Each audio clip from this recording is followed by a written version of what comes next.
Këshilli Bashkiak në Elbasan ka miratuar këtë të njëjtë shitjen e aksioneve të KF Elbasanit te kompania angleze Level Up SA. Kjo është pa diskutim një marrëveshje shumë e rëndësishme për të ardhmen e klubit Elbasanas, i cili prej vitesh ishte zhytur në një krizë të thellë financiare dhe sportive.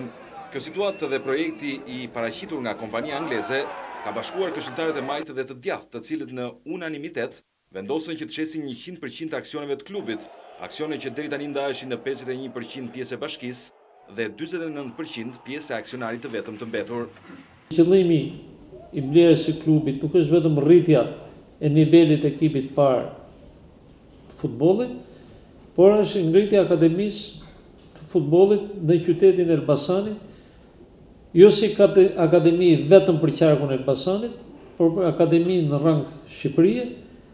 dhe më gjerë në vendet Ballkanit ku ato nuk janë shtrirë. Sa i takon detajeve të marrëveshjes, bëhet e ditur se kompania angleze ka pranuar që të shlyejë rreth 100 milion lekë të reja detyrimet prapambetura të akumuluara ndër vite nga shoqëria aksionere ndaj degës së tatim taksave dhe palëve të treta. Prej disa vitesh ky ekip endet në kategorinë e parë, pavarësisht se është një klub me shumë histori, mes të cilave edhe 2 herë kampion kombëtar.